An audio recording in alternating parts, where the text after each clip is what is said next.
Buenos días, ingeniero. Sí, sí, me escucho. Ok, bueno, ¿cómo están? ¿Se ve también la presentación? Sí, ingeniero. Ok. Bueno, disculpen por el día martes, se me presentó un inconveniente. Bueno, el jueves no hemos podido pasar, pero a ver. Bueno, yo creo que lo discutimos en persona el día martes. Hoy día no estamos pudiendo pasar clases presenciales porque hay algún tema ambiental en el tema de las aulas de San Simón. Entonces, por eso es que nos dijeron que no se podía pasar la clase presencial. ¿Ok? Bueno, antes de comenzar, pregunta, ¿cómo le está yendo con sus tareas? ¿Tienen alguna duda?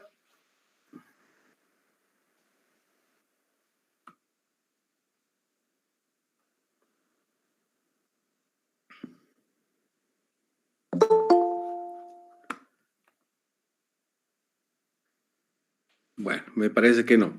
Entonces, seguiremos con nuestra presentación. La anterior clase estábamos viendo un poco métodos constructivos para pilotes hincados.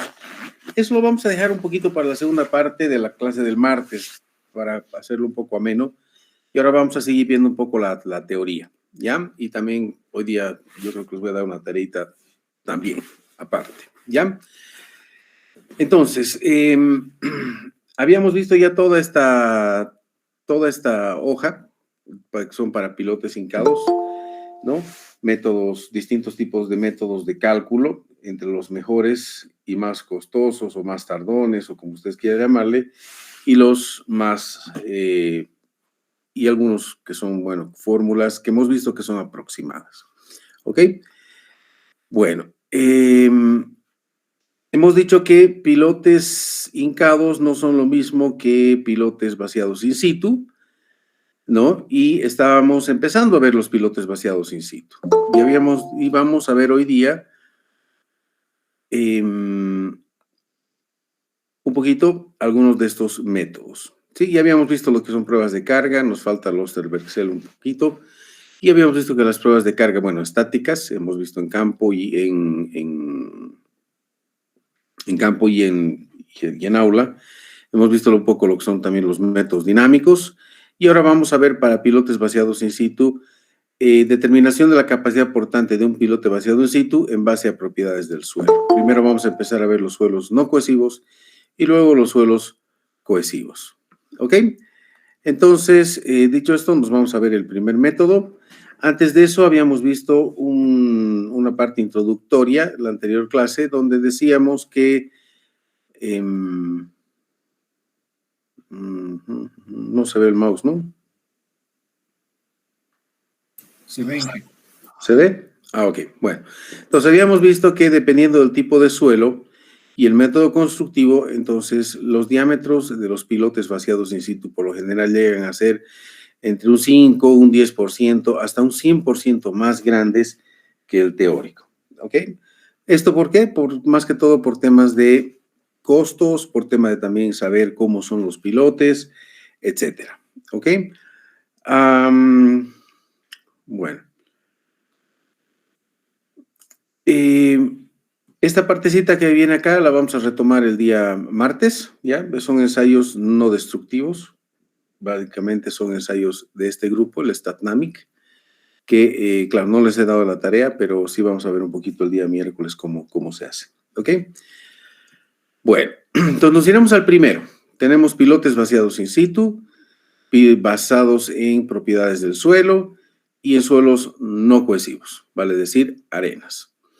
Entonces, para la capacidad de la punta, vamos a ver el método de Rees y O'Neill. Este es un método bastante utilizado a nivel mundial, ¿ya?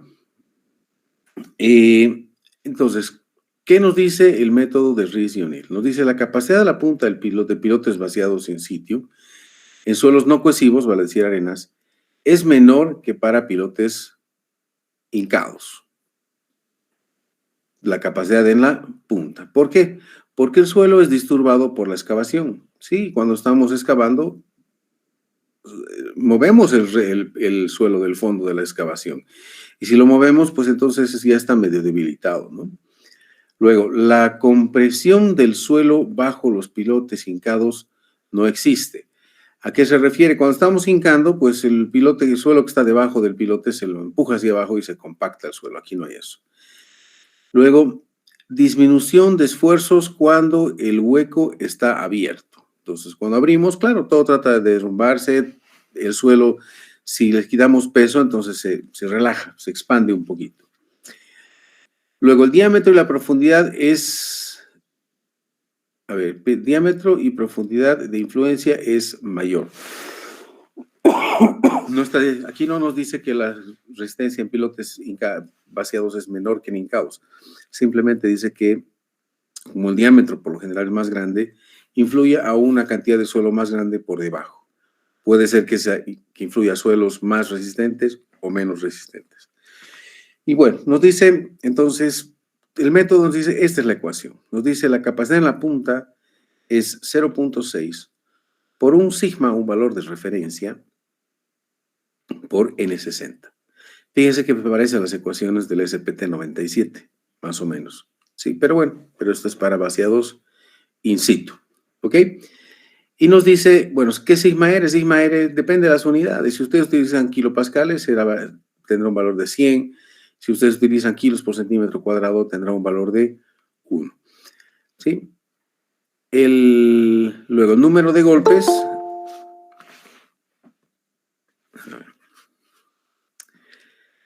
El número de golpes del ensayo SPT con 60% de energía. Y tiene que ser el promedio del estrato portante, que se considera que es 2 veces el diámetro del pilote por encima y por debajo de la punta. Ahora, fíjense que aquí abajo nos dice también otra ecuación, que es la misma, 0,6 sigma R por N, la misma de aquí, pero le aumenta un cierto valor. ¿Sí? Y este valor es un valor que es 4.16 dividido entre el diámetro del pilote por el ancho de referencia BR, que también ya lo hemos estado manejando, que si trabajamos en milímetros tiene un valor de 300, ¿no es cierto?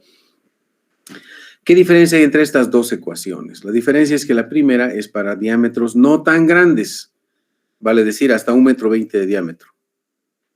Pero si ustedes utilizan más de 1,20 m, o sea, ya son pilotes de mucho más diámetro, ya son de gran diámetro, entonces se le puede añadir un tantito más, un extra, ¿sí?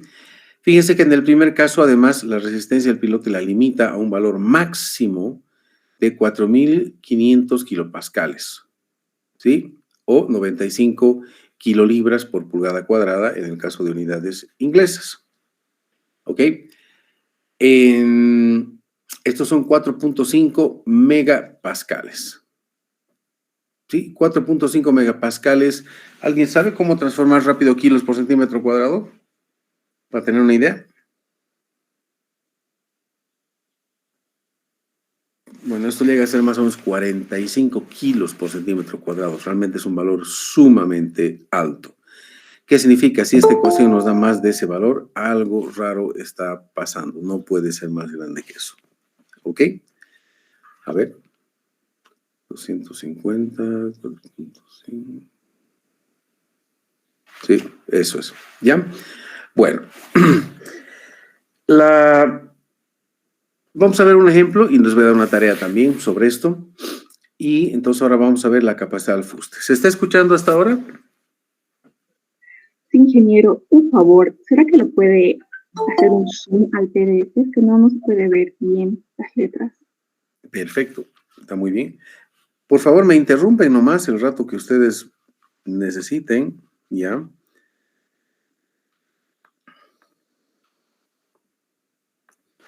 Bueno, de todas maneras, es necesario repetir porque lo vamos a ver ahorita en el ejemplo. No, ingeniero, está Ya. bien. Ok. Bueno, entonces vamos a ver ahora la capacidad del fuste y para la capacidad del fuste vamos a utilizar el método beta. Y si ustedes se fijan, el método beta dice el esfuerzo en el fuste es beta por el esfuerzo vertical efectivo. Como siempre habíamos dicho en arenas, mientras más pesa, más aprisiona al pilote, ¿no? Entonces, y este método beta ya lo hemos visto también en arenas y en arcillas, en pilotes. Y nuevamente se repite aquí para pilotes vaciados in situ. Sin embargo, el valor de beta es otro, como es de esperar, porque claro, en pilotes vaciados in situ, el valor no puede ser la misma ecuación que en ICAOS. Entonces, el valor de beta es 1,5 menos 0,35 raíz cuadrada de Z. Z es la profundidad donde queremos saber el esfuerzo del fuste. Y BR es un ancho de referencia, nuevamente, que si estamos trabajando con milímetros es 300. Si es centímetros es 30. Si es pies es 1. Si trabajamos en metros, 0,3. Si trabajamos en pulgadas es 12. Y nos dice que beta no puede ser cualquier valor. Si este valor sale más que 1,2, máximo será 1,2. Si este valor sale menos de 0,25, se utilizará 0,25. O sea, no puede ser ni menos de 0,25 ni más de 1,20. ¿Ok? ¿Qué más nos dice para el fuste? Nos dice la capacidad del fuste comparado con los hincados es distinto. ¿Por qué? Porque la excavación deja una superficie rugosa.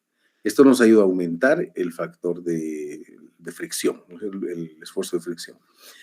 Luego nos dice, el esfuerzo lateral disminuye por el hueco.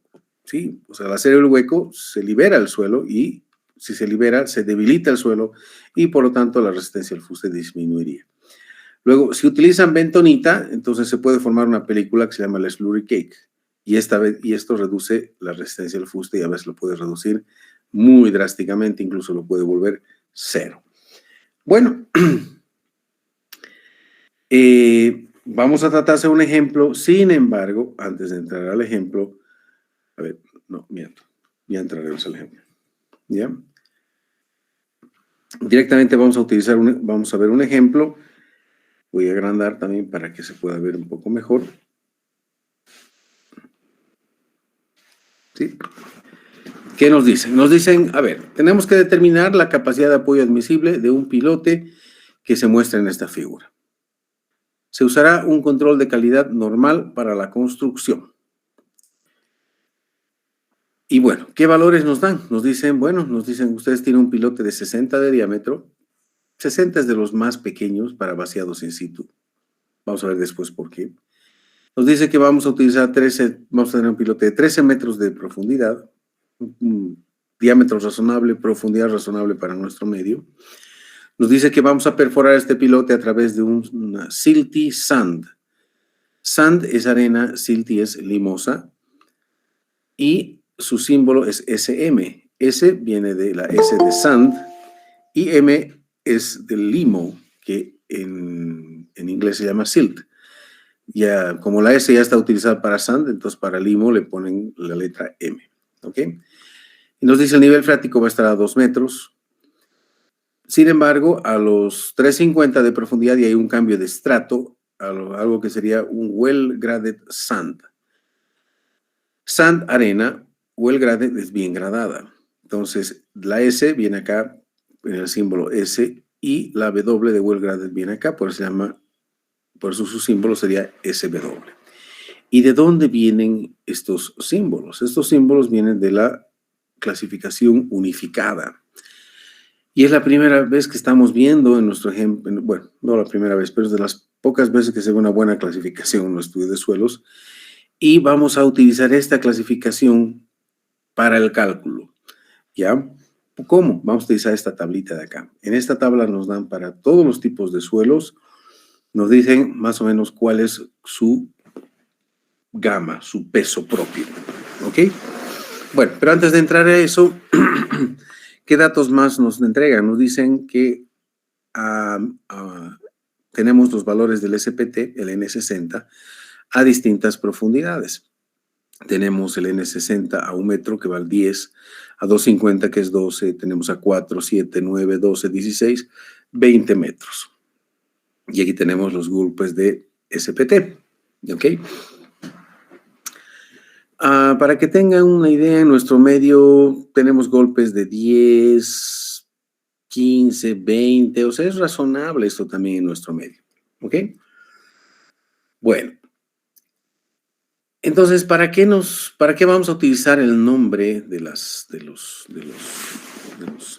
suelos? Los vamos a utilizar para determinar el peso, ¿ya? Y Vamos a sacar el peso, a ver, de acá. A ver, espero que se pueda ver.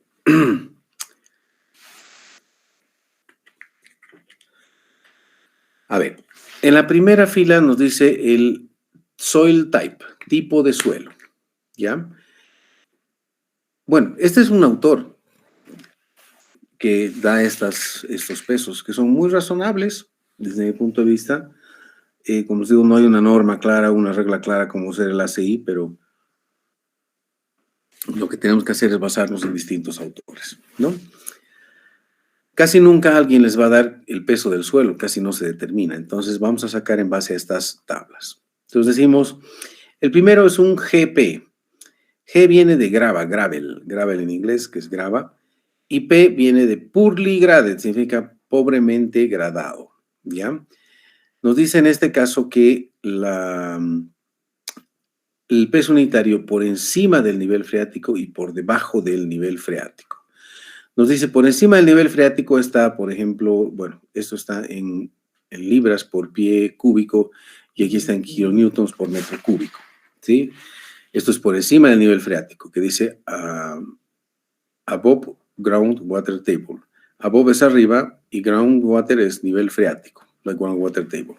Entonces, por encima del nivel freático está entre 17 y 20.5 kilonewtons por metro cúbico. Por debajo del nivel freático también nos da en libras por pie cúbico y en kilonewtons por metro cúbico. Entonces, por debajo del nivel freático nos dice que está entre 19.5 y 22. Fíjese, aquí está entre 17 y 20 más o menos, y aquí está en 19 y 22. Una diferencia más o menos de 2 kilonewtons por metro cúbico, ¿sí? Transformado en toneladas sería 1900 o 2200 kilos por metro cúbico. Luego tenemos un suelo que es el GW. G también viene de gravel y W viene de well graded, que es justamente el que tenemos aquí, ¿no? No. Aquí tenemos arenas nomás, no gravas. En ese caso nos dice, por encima del nivel freático está entre 17, 5 y 22, y por debajo del nivel freático está entre 19, 5 y 23, 5. Y uno dice un ratito, por debajo del nivel freático debería pesar menos porque está sumergido. Sí, pero nos están dando el peso ahorita, incluyendo el agua. Si está totalmente saturado, en todos sus poros hay agua, como es el suelo que está por debajo del nivel freático, entonces pues el peso es mayor. Lo que pasa es que después hay que descontarle la presión hidrostática del suelo, del agua, ¿no? Bueno, luego tenemos un silty gravel. G es grava, de gravel, y silt habíamos dicho aquí arriba, ¿no? Como la S ya está utilizada para la arena, que es sand, entonces el silt, que es S, que es limo, y está simbolizado por una letra M, entonces una grava limosa sería un GM, ¿sí? Ya no voy a leer los pesos porque, bueno, están por ahí. Fíjense que, miren, de 11 a 20, de 11 a 19, de 12 a 17, las arcillas, que son las de aquí abajo, llegan a pesar un poco menos que las gravas y las arenas pesan un poquito menos que las gravas. Bueno, entonces, pero ya tenemos una referencia, ya sabemos de dónde sacar y como que para nuestra tarea vamos a sacar de acá. Pero vamos a seguir explicando un poquito la tabla, principalmente para ver el tema de la traducción. GC, G nuevamente es gravel y C es arcilla, que en inglés es clay, por eso la C de arcilla se utiliza en el símbolo. Luego tenemos SP, que es un poorly graded sand. S es arena y P viene del poorly graded, que significa mal gradada. Es una arena que tiene muchos granos de un solo tamaño, no tiene granos de todos los tamaños. ¿Para qué nos influye? Porque si tiene todos los granos, si le falta un tamaño de grano, y casi todos son del mismo tamaño, entonces va a haber muchos poros. Si hay muchos poros, hay mucho espacio libre. Si hay mucho espacio libre, son más débiles. Además que el peso también tendría que ser un poco menor. Fíjense, SP, poorly graded. Fíjense, el SB que es el de abajo, S también es sand, arena, y BW viene de well graded, que significa bien gradada. Entonces, si está bien gradada, significa tiene muchos tamaños de granos, entonces los granos chicos entran de los grandes, dentro de los grandes, y los grandes entran de los más grandes, dentro de los más grandes, y se hace algo mucho más compacto. Y fíjense, su peso llega a ser hasta 23 kilonewtons por cubo versus 21 de la misma arena, pero mal gradada, ¿no? Bueno, luego tenemos Silty Sand, nuevamente S de arena, M de limo. Luego tenemos SC, S de sand, arena, C de clay, que es arcilla. Luego tenemos ML, M habíamos dicho que era limo, que es silt. Y L de dónde viene es low plasticity. Low plasticity es baja plasticidad. ¿Sí? ¿Qué significa baja plasticidad? Generalmente que no es tan pegajoso, pero en pocas palabras, los límites tienen que estar dentro de cierto, la diferencia entre el límite líquido y el plástico tiene que estar dentro de cierta diferencia, dentro de cierto rango. Luego tiene MH, la misma M que es silt, y H viene de high plasticity, que significa alta plasticidad, que es muy pegajosa. Cuando tenemos algo muy pegajoso, que es H, hay que tener un poco de cuidado porque podemos estar hablando de unos suelos un poco especiales, lo que habíamos mencionado en algún momento. Luego tenemos CL, C habíamos dicho que es clay, arcilla, y L, al igual que aquí arriba, es low plasticity, también es low plasticity, baja plasticidad, no muy pegajosa. Luego tenemos una arcilla CH, C de arcilla, H de high plasticity, alta plasticidad. ¿Ok? Bueno, entonces ya tenemos más o menos de dónde sacar los pesos. Y nosotros tenemos primero entonces un Silty Sand, un SM. Si buscamos aquí, el SM está aquí. ¿Sí? Y su peso está entre 12 y 21 cuando está debajo del nivel freático. ¿Sí? Entonces el SM está entre 12 y 21. Entonces anotamos aquí Silty Sand, arena limosa, sobre nivel freático. Estamos asumiendo un valor de 17. Bueno, ¿entre cuánto está? Entre 12 y 21. Más o menos es un promedio. ¿Sí? ¿Qué sucede? Si ustedes utilizan 21, ¿qué va a pasar? Va a pesar más resistencia al fuste. Si le ponen menos peso, menos resistencia al fuste. Entonces, lo que conviene hacer es utilizar el peso más real posible, pero, bueno, a veces no se puede, ¿no? ¿Se está escuchando? Sí. Bueno. Otra cosa que se pasa... ¿Perdón? Sí, se escucha bien. Ya, perfecto. Bueno, entonces, otra cosa que podemos hacer es lo siguiente. Fíjense, podemos ver el número de golpes. Si tuviéramos cerca 40 golpes, etcétera, seguramente sería una arena muy, muy densa. Entonces, si es una arena muy densa, pues entonces tal vez podríamos utilizar ya no el promedio entre 12 y 21, que es 17, sino 20, por ejemplo, o 21 en ese caso, ¿ya? Entonces, este valor va a ser un valor promedio. ¿Por qué? Porque los números de golpes también es pequeño, entonces no es tan compacto este suelo, ¿ya? Entonces, 17 vamos a utilizar entonces como el peso unitario del material en estos dos primeros metros, ¿sí? Que es sobre el nivel freático. Luego tenemos el mismo material, pero debajo del nivel freático en estos 1.5 metros, y vamos a buscar el mismo SM, que es Silty Sand, es este de acá, pero ya no nos interesa este valor que es bajo el nivel freático, sino que queremos sobre el nivel freático. Entonces venimos acá y nos dice está entre 17 y 22. ¿Sí? Entre 17 y 22, los golpes tampoco son tan altos, entonces un promedio, 20. Pues vamos a utilizar para este mismo Silty Sand, pero bajo el nivel freático, ya no sobre, sino abajo, vamos a utilizar 20 kilonewtons por metro cúbico. ¿Ok? Bueno, y luego tenemos el estrato inferior, que es un SW, que es una arena bien gradada. Buscamos SW por acá. No nos interesa este valor porque es sobre nivel freático, nos interesa solo bajo el nivel freático porque nosotros estamos bajo el nivel freático de entre 19 y 23. Entonces podemos utilizar un valor, bueno, 20. 21 tal vez podríamos utilizar, pero bueno, es la adivinanza, ¿ya? Número de golpes es razonable, tal vez podría llegar hasta 30 golpes, 40, pero entonces por eso 20 me parece razonable. Bueno, vamos a decir que vamos a utilizar camisa. O sea que vamos a ir perforando. Mientras vamos perforando, vamos a ir metiendo un tubo, ¿sí? En lugar de utilizar lodo bentonítico, vamos a ir perforando y vamos a ir metiendo un tubo al mismo tiempo, ¿ok? Y bien, terminamos el ejemplo. Me hacen recuerdo para que les muestre un videito de cómo se hace con tubería, ¿ya? Ah, no miento, ya hemos visto, pues, ¿no? Hemos visto cómo se ponía una camisa, bueno, pero no hemos visto cómo se continúa.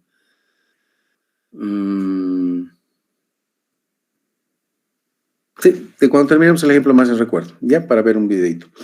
Bueno, entonces, ¿para qué queremos saber si se utiliza camisa o no? Si volvemos a nuestra presentación anterior, decíamos, cuando tenemos un método de perforoconstrucción por camisa que se llama casing, ¿sí? Fíjese, aquí dice stiff clay, stiff clay. Clay, ya sabemos que es arcilla, stiff es rígida, ¿ya? Una arcilla rígida con camisa nos va a dar una relación de 1.10, o sea, el diámetro real va a ser un 10% más que el teórico.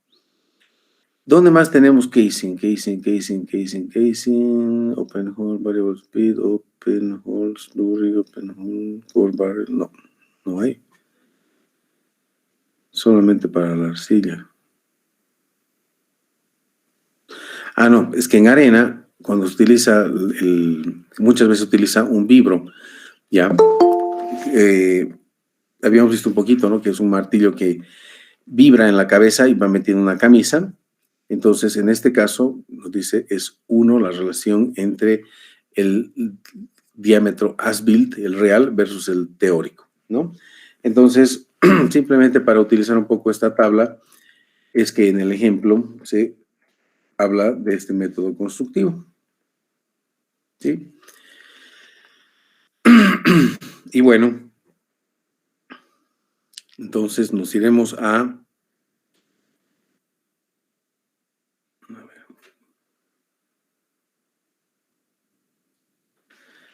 calcular entonces primero la resistencia al fuste. ¿Y cómo era la resistencia al fuste? Era con el método beta, ¿no es cierto? El factor de la resistencia al fuste es beta por el esfuerzo vertical efectivo, donde beta está dada por esta ecuación. Entonces nos acordaremos de esta ecuación, 1,5 menos 0.135 raíz cuadrada z sobre br, ¿sí? Y utilizando esa ecuación, nosotros vamos a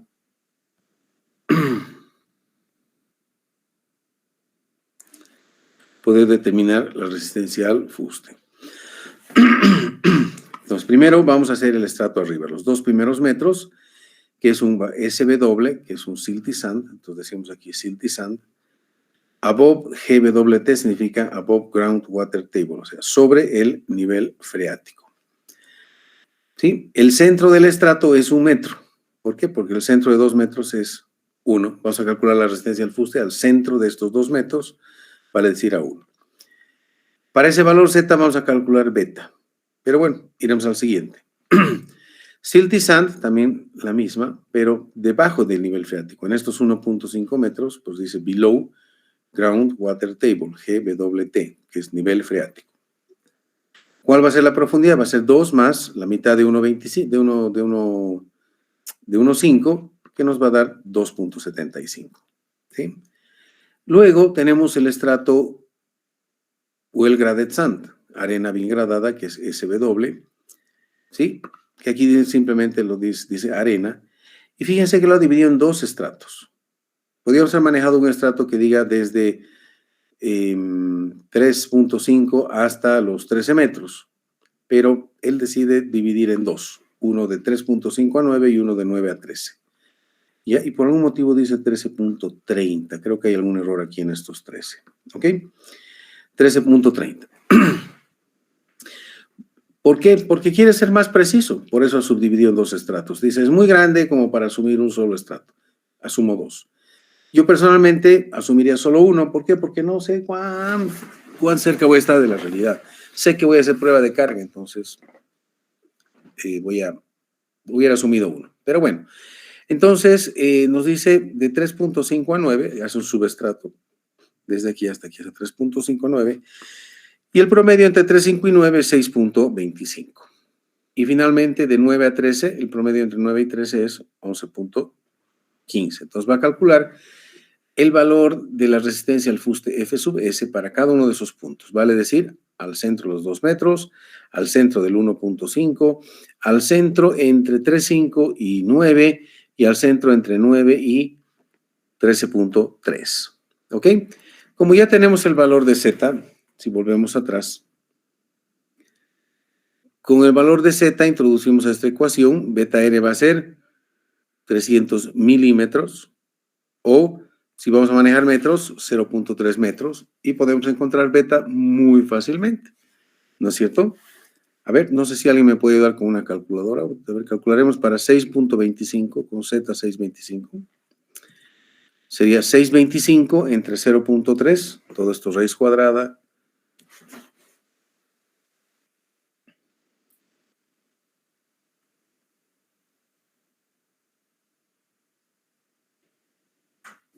$0.97. 0.97, gracias. Entonces veremos. Uy, 0.88 no sería.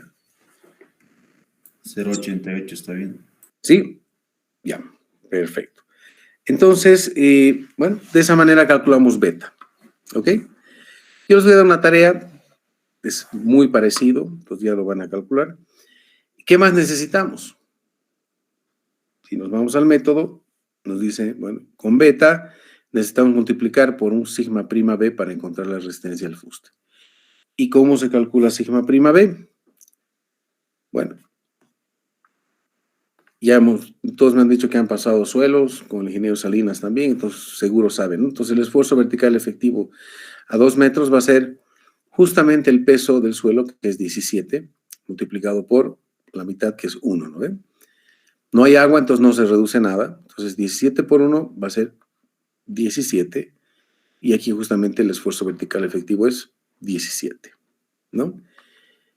En el siguiente estrato va a ser, el esfuerzo vertical efectivo van a ser 2 metros por 17 más la mitad de 1,50 por 20, porque va a ser el peso de bajo nivel freático, menos la mitad de 1,5 por el peso del agua, que va a ser 9.8, ¿no es cierto? Y ese valor, por ejemplo, nos va a dar 41, y así sucesivamente. Me han dicho que saben, no necesitamos revisar esto, ¿verdad?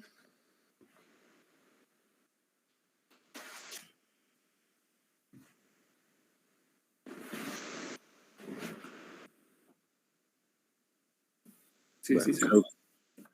sí sabe, ya. Ok, bueno, entonces si sabemos calcular entonces el valor del esfuerzo vertical efectivo, entonces directamente, bueno, o verificaremos uno de esos, verificaremos este de aquí, de 3.5 de 3.5 a 9, ¿ok? A ver.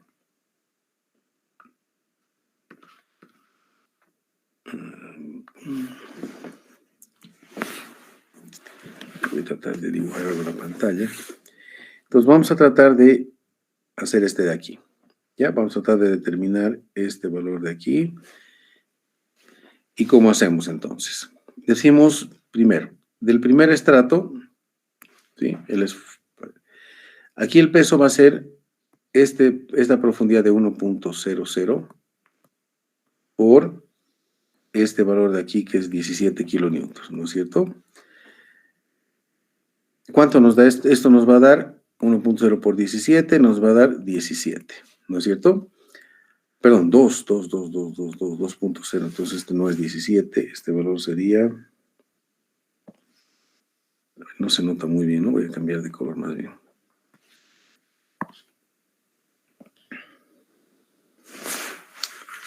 Pero creo que no puedo cambiar color.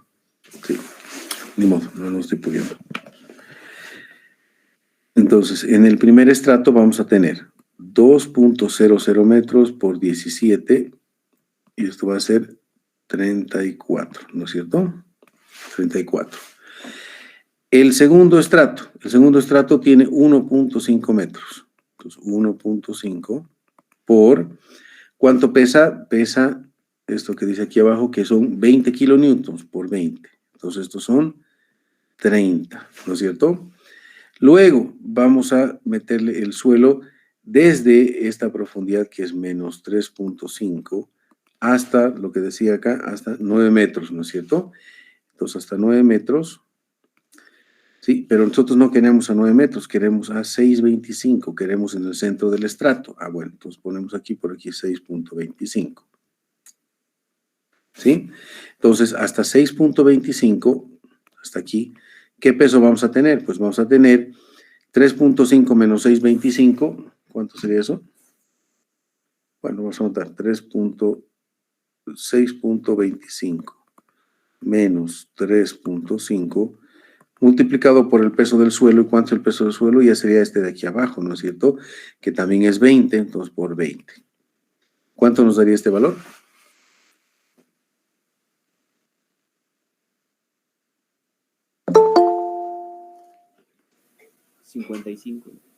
55. ¿No ve? Pero ahora hay que restar, o sea, vamos a tener que sumar el primer valor de aquí arriba, que es 34 más 30 más 55, ¿no es cierto? Pero hay que restarle el peso del nivel freático. Bueno, primero, ¿cuánto da 34 más 30 más 35? Son 70. 119. No, creo que no. Sí, perdón, sí, 119, ¿ya? ¿Qué son estos? Fíjense, estábamos trabajando con kilonewtons por metro cúbico, es multiplicado por metro, entonces son kilonewtons por metro cuadrado, que serían kilopascales, ¿no es cierto? Pero nosotros tenemos el agua y el agua tiene un cierto peso en toda esta altura. Entonces debemos reducir el peso del agua y el peso del agua o la presión del agua, que vendría a ser estos 6.25 de profundidad. A ver, sí, 6.25 menos esta altura a nivel freático que es menos 2, ¿no ve? Entonces tenemos 6.25 menos 2, tenemos 4.25 metros de agua que multiplicado por 9.81, que es casi 10, nos debería dar más o menos 4. No, 42, perdón. ¿Cuánto da exactamente? 41.69. 41.69. Listo, entonces ahora restamos 119 menos 41.69. ¿Cuánto nos da eso? 77.31. 67.31. ¿Ok? Nos debería ver. ¿Perdón? 77 y 77. 77. 77.31. Bueno, nos tendría que haber dado justo 77. Entonces, ¿está bien? ¿No? Entonces, ahora voy a agrandar de nuevo la imagen. Entonces,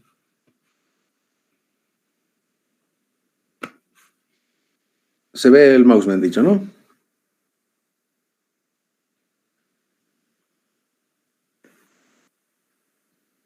Bueno, ¿se ve la manito del mouse? Sí, se ve.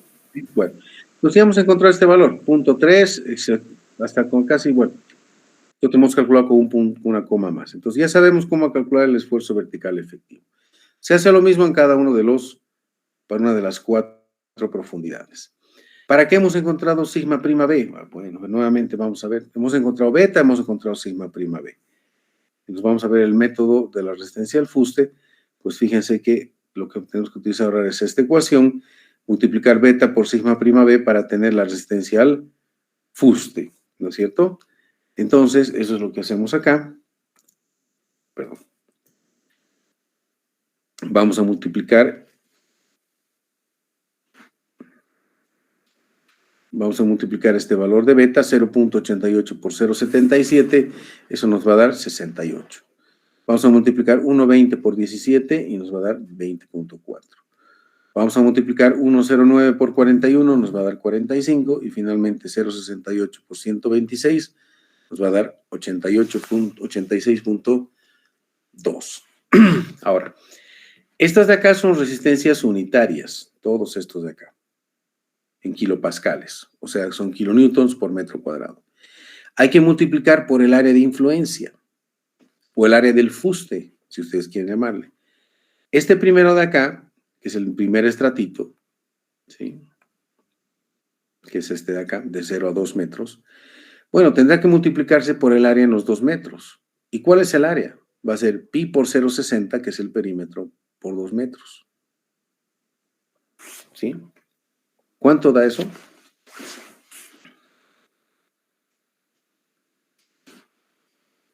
Pi por 0,60 sería el perímetro.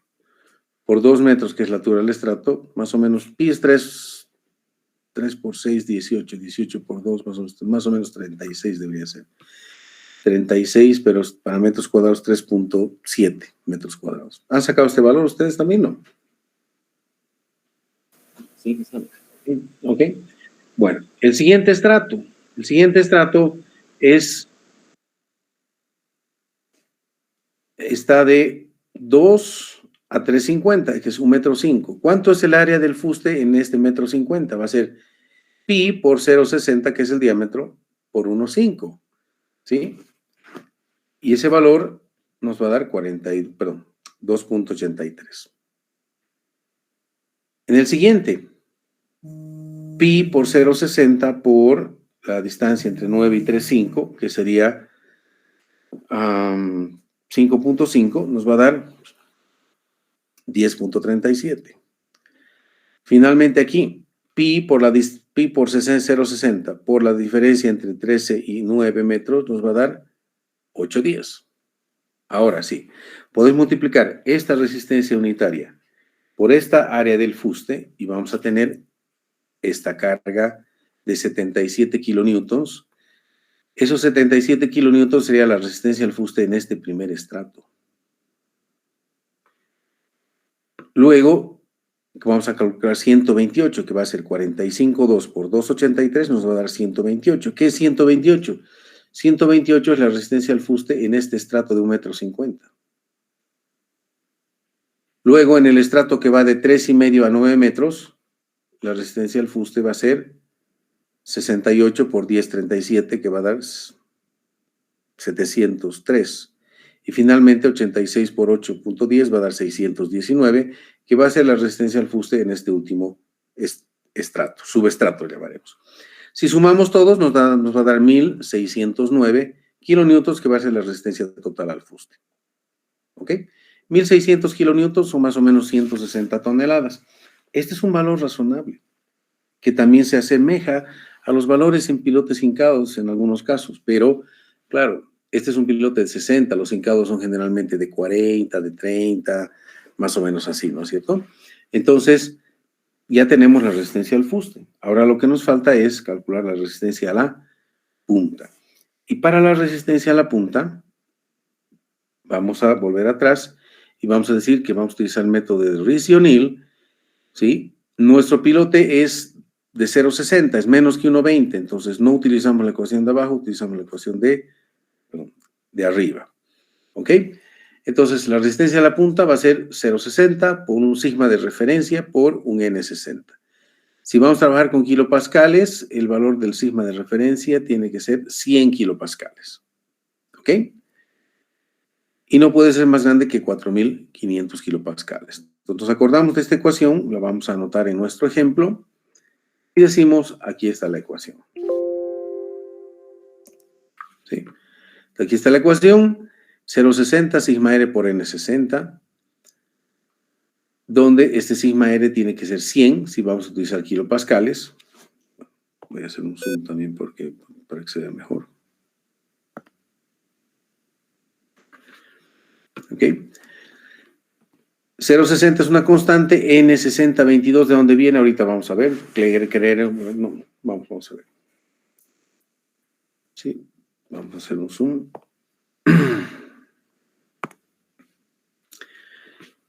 Fíjense que alrededor de la punta, nos dice el área de influencia, nos decían, está 2 veces B, 2 veces el diámetro. ¿Cuánto es el diámetro? 0,60.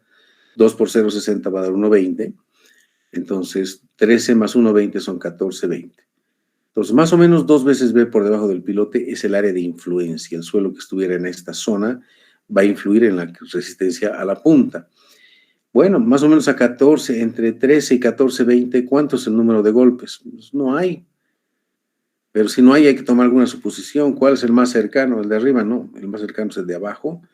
Y n es 24. Entonces vamos a utilizar este valor, que es el más cercano. Entonces, n24, y de ahí, pues bueno. Esto me he copiado del ejemplo del libro de Coduto. ¿Sí? Entonces, Coduto seguramente dice, me voy a ir un poco al lado de la seguridad, no voy a utilizar 24, voy a utilizar 22. ¿Sí? Entonces, saca que la resistencia a la punta es 1320 kilopascales. Ahora, algo que no está haciendo acá es, este no tiene que ser más grande que 4500. ¿Sí? ¿De dónde viene eso? Si volvemos al ejemplo, nos dicen, no puede ser más grande que 4500. Pero bueno, no somos más grande que 4500. Entonces, está bien, esta es la resistencia unitaria a la punta. Es en kilonewtons por metro cuadrado, hay que multiplicar por el área de la punta. ¿Cuál es el área de la punta? Es pi por el diámetro, que es 0,60 al cuadrado entre 4, 0.98. ¿Sí? 0.28. Ahora sí, 1300 por 0.28 nos va a dar más o menos, ¿cuánto nos da? Más o menos 400, ¿no ven? 400 kilopascales. Pero bueno, aquí lo están anotando 1300 por 0.28, que más o menos va a dar 400, más la resistencia al fuste, que era 1600, dividido entre un factor de seguridad que, bueno, 2,5, 3, depende del grado de control de calidad, ya hemos visto. Si no hay control de calidad, pues tendría que ser más o menos 3.4. Seguramente aquí se tiene un suelo que no es muy uniforme, pero sí se va a hacer una prueba de carga, entonces han puesto 2.5. Entonces la resistencia del pilote llegaría a ser 793 kilonewtons o 79 toneladas. Si le quitamos si lo movemos la coma a un hito, básicamente son toneladas. Entonces este piloto resiste 79 toneladas. Nuevamente está dentro del rango de los pilotes que ya hemos visto también en pilotes hincados, ¿no es cierto? Bueno, ese es el ejemplo. No sé si tienen alguna pregunta antes de que les dé una tareita. Inge, el cálculo de beta para el de ajuste. ¿Eso puede explicarme, por favor? El cálculo de beta, esta parte de acá. Sí. Bueno.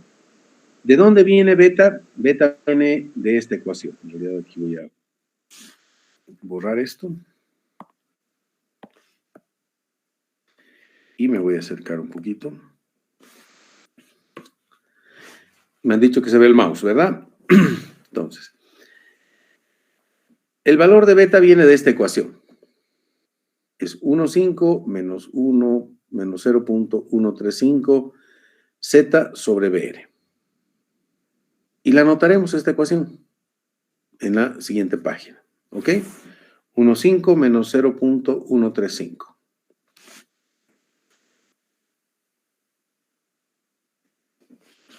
Entonces,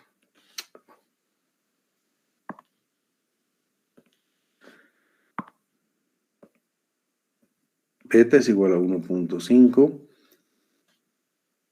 menos 0.135 raíz cuadrada de Z sobre un valor de referencia beta R. Veremos si no me he equivocado. 1,5 menos 1,035 Z sobre BR. Está bien, ¿no ven? Entonces, estamos anotando la ecuación un ratito para no volver atrás. ¿Sí? Entonces, esta es la ecuación y con esa ecuación estamos calculando este valor de beta. ¿Ok? ¿Qué influye entonces en beta? En beta, lo único que, bueno, este valor de aquí, si vamos a utilizar nosotros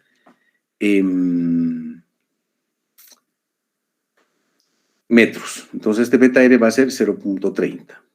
Entonces, voy a poner directamente, voy a simplificar. Beta va a ser 1.5 menos 0.135 raíz cuadrada de Z sobre 0.3. Entonces, la única variable que tenemos es Z. ¿Ok? Z es la única variable. Y Z está justamente calculada acá. Entonces, a ver, voy a anotar nuevamente la ecuación aquí abajo, voy a hacer un zoom para ver mejor. Pues beta va a ser 1.5 menos 0.135 raíz cuadrada de z sobre 0.3, porque vamos a utilizar metros. Esto está para ecuación en metros. Ahora sí me voy a hacer un zoom. Me voy a acercar aquí abajo.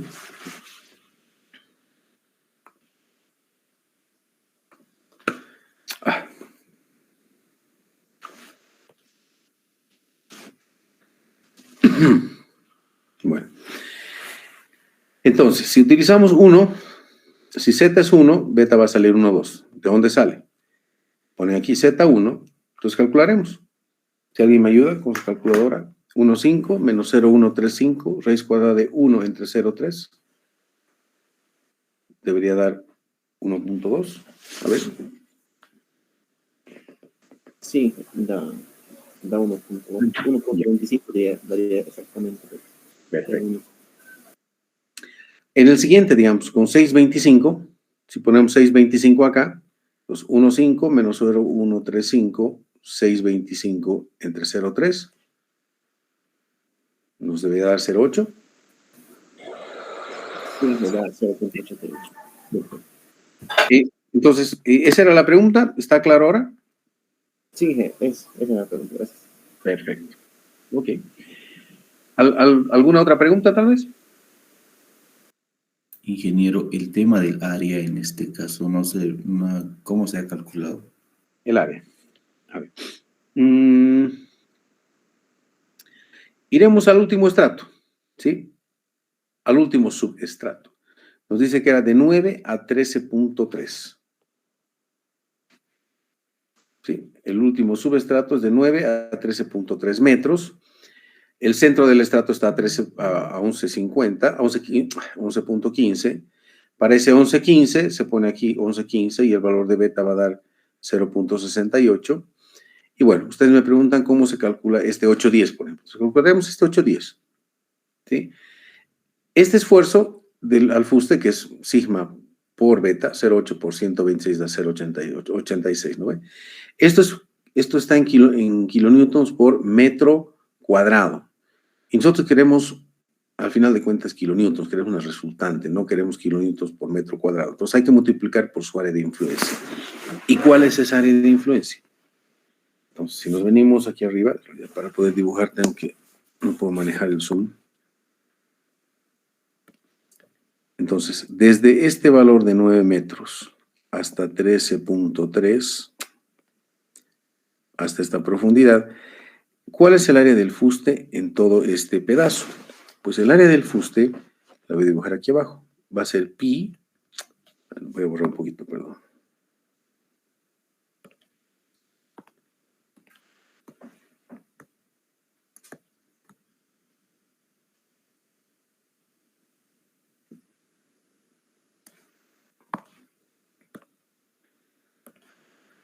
El área del último estrato va a ser pi por 0.60, es el perímetro, ¿no es cierto? Es el perímetro del pilote, por su altura, y esa altura va a ser esta de acá. Esa altura es desde 9 hasta 13.3, entonces va a ser 13.3 menos 9. ¿Sí? ¿Cuánto nos da esto?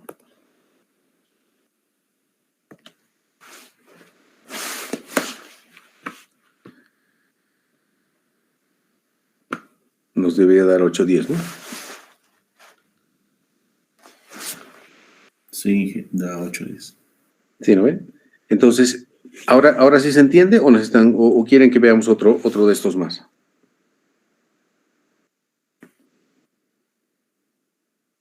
Está bien, gracias. Ok, perfecto. Bueno. Entonces, quiero darles una tarea. ¿Sí? Espérenme un segundito.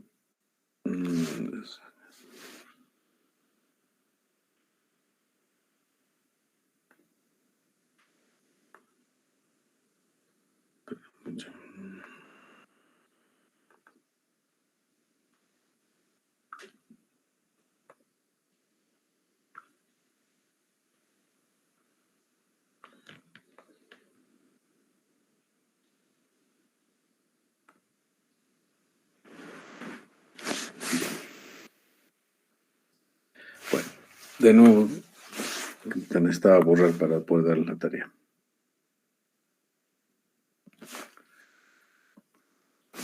Bien.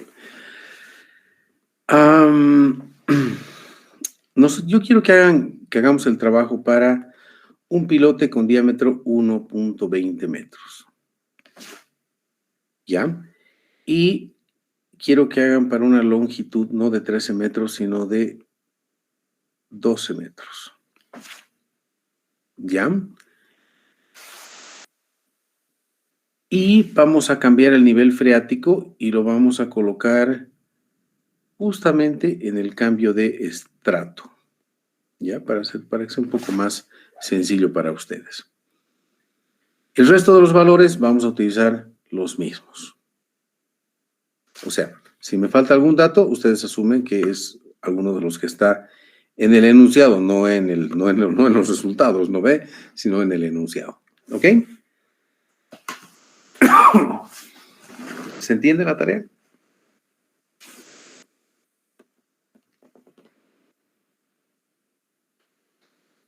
Sí, se entiende. Ok. Bueno, entonces les voy a pedir por favor que me esperen unos 2 minutitos. Voy a buscar ese video de la perforación con camisa. No quisiera entrar en nuevo tema porque tendría que darles otra tarea más y los voy a matar de esa manera. A ver, un segundito, por favor.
Sí. Ya. Bueno, a ver. Bueno, ya no hay dudas de la tarea ni del avance de hoy día, ¿verdad?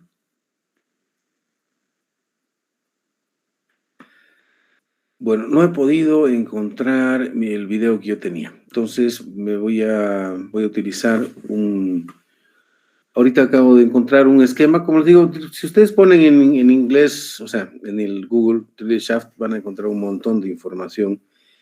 Entonces les voy a mostrar este videito y voy a ir explicando a medida de lo que va pasando, ¿ya?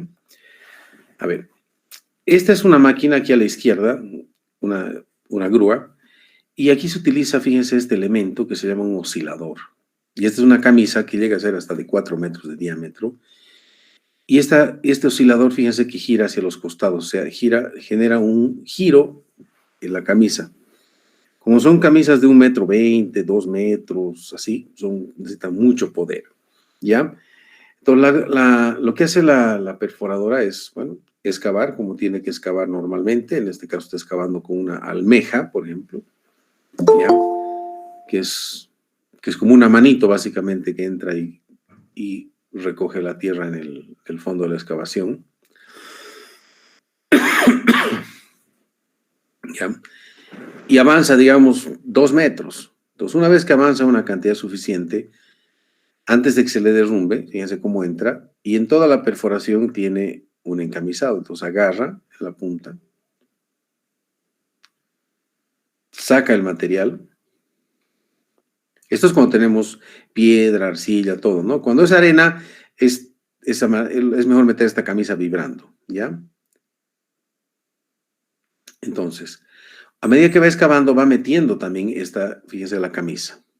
¿Ya? Va girando y la va empujando con esta cosa que se llama el oscilador.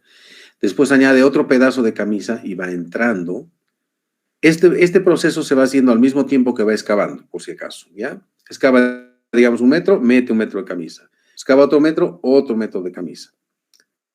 ¿Sí? Pero la camisa va entrando toda la profundidad. Entonces, aquí no se utiliza lodo bentonítico, ¿sí? Bueno, a veces se utiliza para que no se entre suelo por debajo, ¿ya? Entonces, se levanta esta cosa que se llama el oscilador y se realiza el hormigonado. Estos son pilotes de gran diámetro, ¿ya? O sea, no es un método muy común en nuestro medio, ¿sí? Pero es algo que, bueno. Ahora, ¿qué está haciendo en este caso? Aquí está metiendo una broca especial para entrar en roca, ¿ya? Generalmente la máquina, que era la grúa, podía haber hecho este trabajo de giro. Entonces hay distintos tipos de máquinas. Esta es otra máquina, pero es mucho más costosa, ¿ya? Entonces esa máquina lo que está haciendo es ahora va a girar y con esta broca va a introducir el pilote dentro de la roca. Esta broca es súper cara. Si es de 1,20 m, esa broca debe costar $1.000.000 solo la broca, ¿ya? Entonces, para hacer este método de perforación es muy bueno utilizar agua por el tema del cuidado de la broca, porque es tan cara, ¿sí? Y además lo que hace la broca es destruye por pedacitos y se va por el centro del tubo hacia arriba, ¿ya? Este se llama el método de circulación directa, ¿ya? Y puede entrar en roca lo que quieran, pero es costosísimo, es muy caro. Pero, pues aquí estamos viendo no solamente un método con camisa, sino estamos viendo cómo entramos también en roca, que es posible, pero es muy caro, ¿sí? Entonces, ¿qué hacen? A ver, voy a volver un poquito aquí atrás.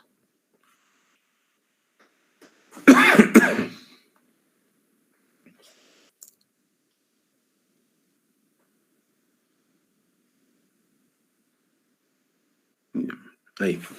Entonces, fíjense, lo que hacen es, entra agua por un costado, la broca deshace a la roca, la tritura, la roca triturada como polvito, bueno, en realidad polvo en agua diluido, sale y se va por esta manguerita y entra a este tanque, perdón, viene por acá y entra a este cernidor. Entonces, todo lo que es la roca triturada, que va a salir como arenita, se va a caer por esta zaranda, básicamente, y se va a entrar todo lo que es arena no va a pasar la zaranda y se va a caer aquí, que es desperdicio, mientras que el líquido nuevamente cae a este reservorio y tal vez se lo puede procesar para volver a entrar a circular, para no estar gastando tanto líquido en la perforación, ¿no?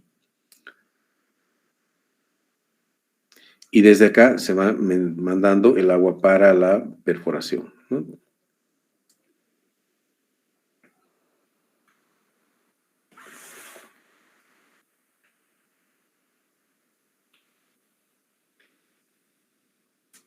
¿Sí? Se trata entonces el agua y nuevamente el agua entra por esta zona. Pero como les digo, esto de acá se puede hacer con la misma grúa, le llamaremos, ¿ok? Pero necesitamos una grúa muy poderosa que genere una torsión muy grande para poder manejar esta broca, ¿no? Y después se procede al hormigonado como ya lo hemos visto, ¿no? Ahora, ¿cómo se ve un poco bueno, hemos visto un esquema, ¿no? ¿Cómo se ve un poquito algo más real? Esta es una camisa y directamente la máquina la está haciendo girar, ¿no? Esta máquina debe pesar más o menos unas 120 toneladas, más o menos, para que tengan una idea de los tamaños. Aquí se ven las rayitas, miren cómo va entrando de a poquito, ¿no es cierto? Entonces, excava un poco y mete un poco la camisa, excava un poco y mete la camisa. Esta camisa más o menos debe valer unos $80,000, ¿ya? Y a veces puede quedarse perdida, ¿ya? Entonces es algo que es muy costoso, ¿ya? Entonces esto era algo que necesitaba mostrarles para la perforación con camisa. No sé si tienen alguna duda al respecto. ¿Se ha escuchado?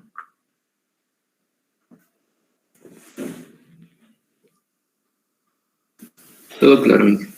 ¿Sí? Ok. Bueno, entonces ese es el método con camisa, ¿ya? La verdad es que ya son las 8:05, no creo que valga la pena entrar en un nuevo tema. No sé si tiene más bien alguna duda para ir aclarando. Ingeniero, por favor, ¿podría compartir el PDF del que avanzó el día de hoy? Sí, 100%. Sí. Y también les voy a pasar estos también del videíto que hemos visto. ¿Ok? Sí, entonces, sí, ahora mismo, ni bien nos despedimos, yo ya les mando el avance de hoy. Bueno, entonces, si no hay preguntas, nos veríamos directamente el martes. Me deben tareas, ¿no? Por favor. Entonces, un favorcito. ¿Saben qué? Me han pedido que trate de usar el Classroom. No sé si pueden sacarles fotografías a sus tareas y subirlas al Classroom. Voy a generar el enlace para que puedan subirlo. En PDFs las subimos. Sí, en PDF, fotografía, da igual. Es más que todo que lo que me han pedido es que tengamos un registro. Igual necesito que me lo entreguen impreso, ¿ya? Pero, por favor, bueno, me han pedido para poder, bueno, para tener un registro de las tareas ahí en el Classroom. Perdón, ya, yo les genero el enlace para que lo puedan subir, por favor. Está bien. Listo. Ok, bueno, que tengan un buen fin de semana. Hasta el martes. Hasta luego, Inge. Hasta luego. Hasta luego, Inge.